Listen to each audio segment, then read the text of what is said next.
집중 분석 이슈타임 시간입니다. 권혁중 경제평론가와 이야기 나눠보겠습니다. 안녕하십니까? 네, 안녕하십니까. 오늘 이슈 관련 뉴스 확인해 보겠습니다. 이데일리입니다. 머스크는 진지하다. 테슬라 비트코인 받고 전기차 판다입니다. 미국 전기차 업체 테슬라가 비트코인에 15억 달러, 약 1조 7천억 원을 투자했습니다. 테슬라가 생산하는 모델 Y 같은 전기차를 화폐 대신 비트코인을 받고 팔겠다는 계획까지 전했습니다. 테슬라의 한마디에 비트코인 가격은 곧바로 사상 최고치를 경신했는데요. 시장을 뒤흔드는 일론 머스크의 힘이 다시 한번 나타났다는 평가가 나오고 있습니다. 네, 비트코인을 가지고 테슬라의 제품을 사는 데까지, 그러니까 결제 도입까지는 수년이 걸릴 것이라는 전망도 현재 나오고 있습니다. 일단 테슬라가 1조 7천억 원 규모의 비트코인 투자를 단행했는데 시사하는 바에 대해서 알아볼까요? 그러니까 일단 자산으로서의 의미를 먼저 좀 본다면 많은 투자자분들께서 이제 자산에 대한 비트코인의 인정하는 부분은 이미 있어 왔습니다. 그래서 다시 한번 확인을 받았다라는 의미를 먼저 첫 번째 꼽을 수가 있어요. 비트코인, 특히 가상화폐 회의론자들이 주장했던 게 처음에는 자산의 가치가 없다, 두 번째는 화폐로서의 기능이 없다. 근데 지금은 인정을 하고 있죠. 지금 이제 자산으로서의 가치는 인정을 하고 있습니다. 근데 더욱 공고하게 확인을 받았다는 것인데, 그런 의미로는 아마 그 비트코인이 가지는, 특히 이제 가상화폐 중에서 비트코인이 가지는 유한성, 한마디로 2,100만 개 정도 채굴량이 있는데 여기서 이미 한 1,800만 개는 채굴이 된 상태입니다. 그러니까 한계가 있거든요. 그러다 보니까 이제 자산으로서의 가치가 더더욱 뛸 가능성도 있고요. 그러다 보니까 테슬라 입장에서 이제 발표를 했었을 때에 보유진이 현금을 활용해 수익을 극대화하고 다양성을 확보하기 위해서 이제 비트코인을 구매를 했다, 투자를 했다라고 밝힌 것을 보면은 확실히 이제는 미래에 대한 어떤 그 현금성 자산에 대한 리스크 해지를 위해서 이렇게 투자를 감행했다라고 볼 수가 있겠고요. 두 번째로는 교환의 가치입니다. 그러니까 사실 가상화폐가 가지고 있는 단점이 바로 이제 교환으로서의 어떤 가치가 있겠느냐, 화폐로서의 기능을 할 수 있겠느냐였는데, 테슬라 쪽에서는 이제 테슬라를 샀을 때, 자동차를 샀을 때 비트코인을 가지고 거래할 수 있도록 앞으로 하겠다, 기술 개발하겠다라고 얘기를 했습니다. 물론 여기에 조건은 있어요. 비트코인이 가지고 있는, 가상화폐가 가지고 있는 높은 변동성, 가격의 변동성 때문에 그런데, 예를 들어서 지금 비트코인이 5천만 원을 친다면 한 3개를 사서 3코인을 사서 이제 테슬라 자동차를 샀습니다. 근데 정말 한 반년 후에 1억이 된다면 그럼 그 가격의 높은 그 변동성을 어떻게 리스크를 해지할 것이냐. 투자자 입장에서는 굉장히 손해거든요. 그렇게 되면 반년 만에. 그래서 이런 부분을 좀 어떻게 해지하느냐가 문제인데, 근데 일단은 이제 비트코인을 가지고 거래를 트겠다라고 얘기를 했기 때문에 저는 이 부분에서 굉장히 파급력이 남다를 거다. 왜 그러냐면 테슬라이기 때문에, 일론 머스크이기 때문에 뭔가 이렇게 자산으로서의 가치가 분명히 이제 화폐로서의 가치가 있을 거거든요. 그래서 이런 부분에 좀 우리가 주목할 필요가 있다라고 생각을 해보겠습니다. 네. 비트코인을 자산으로 인정하는 그 신뢰를 마련했다는 점을 첫 번째로 꼽아주셨습니다. 그렇습니다. 신뢰거든요. 화폐도, 달러도, 또 우리 5만 원짜리 이런 것도 우리가 신뢰하기 때문에 그게 돈이지, 아니면 종이 조각이잖아요. 맞습니다. 일단 테슬라가 샀습니다. 이런 얘기를 하자마자 비트코인의 시세가 5천만 원을 돌파했습니다. 말씀하셨던 그러한 시사점이 있기 때문에 돌파를 한 것이고, 또 얘기를 들어보면은 그걸로 만약에 테슬라 모델 샀을 때 비트코인 더 올라가면 어떡해, 이렇게 전망이 나오는 것이 이 비트코인이 딱 정해져 있는 개수가 있어서인가요? 더 올라갈까요?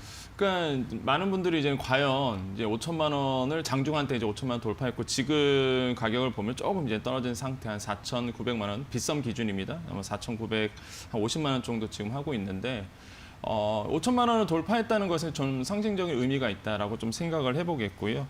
사실 지난해 11월 9일에 얼마 전이에요, 말 그대로 한 석 달 전. 얼마에 거래됐었냐면은 1,760만 원에 거래됐었습니다. 그러니까 지금으로 보면 거의 3배 뛴 거거든요. 그러니까 그 정도로 가격의 변동성 좀 심하지만은 아무래도 투자자 입장에서는 또 이런 어떤 변동성에 대한 투자를 더 늘릴 부분은 분명히 있을 거다, 이런 분을 또 좋아하시는 분들 계시기 때문에, 그래서 제가 보기에는 5천만 원 돌파됐던 것, 역시나 달러의 가치가 하락하면 하락할수록 제가 보기에는 비트코인의 가격은 올라갈 수 있다는 생각을 해봅니다. 왜냐하면 인플레이션 해지로서의 또 가상화폐가 가지는 의미가 또 남다르거든요. 네. 그러니까 달러 가치가 계속 떨어질 거다. 무한적으로 돈을 푼다 그러면 또한 그 비트코인은 또 지난해 말에 또 많이 올랐던 이유가 그 미국의 이제 기관 투자자들이 달러 가치가 떨어지다 보니까 그걸 리스크 해지하려고 사실 가상화폐 특히 비트코인으로 이제는 매수하는 경우가 있었거든요. 그러니까 이러한 영향을 보더라도 제가 보기에는 이제는 환율과의 연관성, 그 다음에 이제 미국 달러의 가치에 대한 연관성 때문에 비트코인에 대한 인기는 당분간 지속되지 않을까 좀 생각을 해보겠습니다. 네.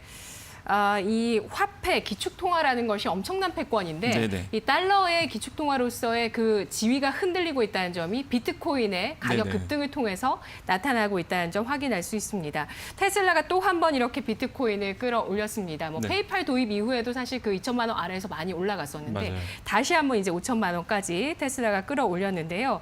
이제 연내 전망을 보면은 억대 단위로 전망이 나옵니다. 저는 3억대까지 전망을 봤거든요. 1 비트코인당.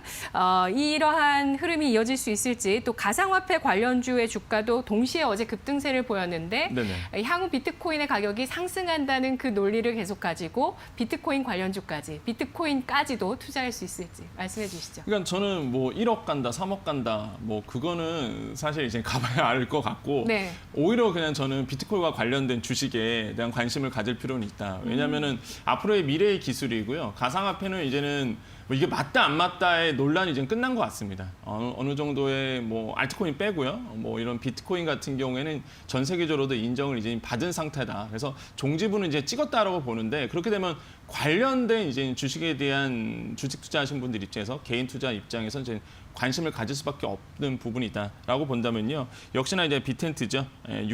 지난 어제장으로 보면 한 6% 정도 올랐고요. 우리 기술 투자가 14%, 위지트가 29% 올랐습니다. 그러니까 네. 이게 뭐 비트코인이랑 딱 관련이 있어서다라고 보기는 어렵고 이미 아시겠지만은 비트코인 거래소에 대한 지분을 이제 가지고 있기 때문에 사실 이제 상승했던 부분이거든요. 충분히 의미가 있죠. 그럼에도 불구하고 비덴트 같은 경우에는 이제 빗썸 홀딩스의 지분이 한 34% 정도 가지고 있습니다. 빗썸 코리아의 집은 10%도 가지고 있기 때문에 가장 많이 이제 관심을 받은 종목이다라고 보시면 되겠고 우리 기술 투자도 있습니다. 그 업비트 운용사죠. 두나무. 두나무에 대한 지분을 한 8% 가지고 있고요.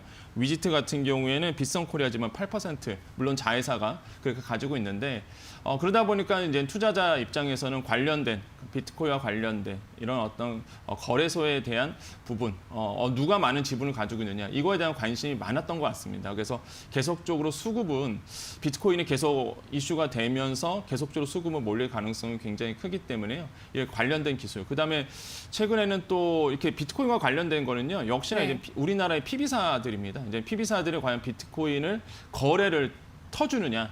PB 같은 경우에는 페이먼트 게이트웨이라고 해서 한마디로 이제는 그 온라인상에서 결제를 해주는 시스템이거든요. 그래서 이런 어떤 PB들 이런 것들을 우리가 좀 볼 필요가 그러니까 PB들을 좀 볼 필요가 있다라고 좀 말씀을 드리겠습니다. 네, 이 같은 암호화폐 도입 그리고 또 정부 차원에서 각국 중앙은행 차원에서 도입하는 또 디지털 화폐의 네네. 도입 이 두 가지 이슈 굉장히 중요하게 작용을 하고 있고요. 또 여기에 전기차 상용화 역시도 올해 뭐 중요한 화두가 될 수밖에 없습니다. 네네. 각국에서 규제를 하고 있기 때문이고요. 네네. 또 이제 최근에는 애플카 협업이 무산이 됐고 또 LG와 SK는 또 소송전이 네네. 이제 이어지고 있습니다. 이것도 결과가 조만간 나온다고 제가 일정을 알고 있는데요. 기아 같은 경우는 어제 또 인베스터 데이를 진행하면서 또 투자 계획을 발표했습니다. 네네. 예, 정리를 해볼까요?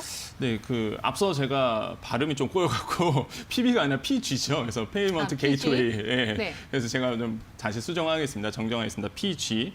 네, 일단 뭐 아까 말씀하신 것처럼 이제 전기차 모빌리티에 대한 부분에 대해서는요. 역시나 그 첫 번째로는 기아차가 어제 이제는 인베스터 데이를 뭐 개최를 하면서 확실하게 이제는 전기차로 이제 전환을 하겠다라고 이제 공표를 했습니다. 그래서 향후 5년간 29조 원 이제 투자를 하겠다. 이렇게 발표를 했습니다. 그래서 이런 걸 봤을 때 기아차의 변형, 변화 굉장히 기대된다라고 볼 수가 있겠고 26년까지 11종의 풀 라인업을 이제 구축한다고 합니다. 그래서 과연 기아자동차가 어떤 전기차를 가지고 올지가 아마 투자자 입장에서는 굉장한 관심사다라고 볼 수가 있겠고요. 뭐 다음 달에 나옵니다. 전기차 나오는데 좀 의미가 있는 게 1회 충전으로 500km 이상을 달린다고 하니까 과연 그렇게 되면은 굉장히 획기적이라고 저는 생각을 해보거든요. 예, 전기차 입장에서는 그렇게 본다면은 이것도 한번 기대해 볼 만한 꼭지다라고 볼 수가 있겠고 레벨 2의 수준의 자율주행차 기준이라고 삼았습니다. 사실 레벨 2 같은 경우에는 우리가 부분 자율주행이라고 보통 얘기를 하죠. 아마도 시스템 조향 이런 것도 좀 필요한 부분이 있겠지만은 아무래도 이제는 자동 주행이 되는 부분, 자동 주차가 되는 부분이 있기 때문에 지금 현재 나오는 자동차, 약간 고가 자동차 같은 레벨 3 정도가 이제 나오고 있습니다. 그래서 레벨 5가 완전 주행인데 완전 조향 장치가 다 필요가 없는 거죠. 뭐 머나먼 얘기겠지만은 지금 현재 이제 다음 달에 나오는 기아 자동차에 이제는 레벨 2 정도의 자율주행차가 나온다고 하니까 이것도 아마 이제는 투자자 입장에서는 좀 관심을 가져볼 필요가 있다라고 생각을 해보겠고요. 네. 두 번째로는 아까 리포트에서 잠깐 얘기했지만 이제 목적 기반의 모빌리티죠. 그러니까 정의선 회장의 그 말 그대로의 그 큰 꿈입니다. 말 그대로 이게 인프라 허브가 갖춰져야 되거든요. 이 인프라 허브가 갖춰져야지만 이제 목적 기반 모빌리티가 이제 완성이 되는데 이것도 이제 과감하게 투자를 하겠다라고 발표를 했습니다. 그래서 2030년에 연간 100만 개 정도의 이 PBV를 이제 만들겠다라고 했기 때문에요. 이것도 아마 현실이 된다면은 제가 보기에는 굉장히 조금 좋다라고 좀 볼 수가 있겠고요. 저는 좀 그런 생각을 해봅니다. 어떤 생각이냐면 과연 그 기아 자동차가 앞으로의 그 목표에 대해서 어느 정도 한 발자국 나아갈 수 있을까? 뭐 지금 뭐 이슈가 있죠. 뭐 애플카의 이슈도 있겠지만은 이슈는 이슈일 뿐이고요. 이제 기술력을 가지고 있는 회사이기 때문에 그 미래에 대한 가능성은 역시나 높다라고 저는 평가를 해봅니다. 네. 차량용 반도체 품귀 현상에 대해서 마지막으로 얘기해 보겠습니다. 이제 허락된 시간이 1, 2분밖에 되지가 않네요. 참 빨리 얘기를 해봐야 될 것 같습니다. 일단 차량용 반도체 같은 경우는 수익성이 떨어져서 좀 많이 생산량이 없던 상황에서 갑자기 수요가 급증하면서 품귀 현상까지 일어나고 있다고 하는데 그래서 올해 자동차의 출하량도 영향을 줄 수 있다는 전망들이 나오고 있죠. 네네. 네. 개인 투자분께서 가장 궁금한 게 그거예요. 이런 얘기를 많이 들었습니다. 뉴스를 통해서. 예를 들어서 뭐 자동차용 이제 반도체가 부족해서 자동차를 못 만든다. 그러면은 이제 관심을 가는 게 과연 우리나라엔 삼성전자와 SK 하이닉스가 있는데 그러면은 자동차 반도체 만들 수 있는 거 아니야? 라고 보는데요. 사실 이제는 그건 약간 머나먼 얘기입니다. 왜 그러냐면 현재 지금 그 전장 들어가는 그러니까 자동차에 들어가는 반도체는요. NXP, 인피니언, 르네사스, 그냥 텍사스 인스트루먼트, SK 마이크로 일렉트로닉스 이 5개 회사가 메이저 업체인데 이 5개 회사에서 만들어내는데요. 그런데 지금의 이제는 IT라든지 아니면 가전을 만드는 특히 이제는 디램과 랜드 플래시를 만드는 이제 삼성전자나 SK 하이닉스 같은 경우는 이런 자동차용 그 반도체를 이제는 기술 개발을 하고 있는데 이게 완벽하게 이런 기술들을 따라가지 못하고 있습니다. 그래서 앞으로의 기술 개발을 한다고 발표를 했지만 우리나라의 이런 반도체 업체도 이런 반도체, 전장에 들어가는 반도체 기술을 이제 개발을 해야 된다. 국산화해야 된다라는 목소리가 나오고 있거든요. 그래서 네. 딱히 연관성은 없다. 이렇게 좀 말씀을 드려야지만 좋은 어떤 투자를 하실 수 있겠다라고 말씀을 드리겠습니다. 네. 차량용 반도체 품귀 현상에 따라서 우리나라뿐만 아니라 유럽 등의 반도체 자립론이 더욱더 거세지고 있다는 점까지 확인을 해봤습니다. 집중 분석 이슈타임이었습니다. 분석 잘 들었습니다. 네, 감사합니다.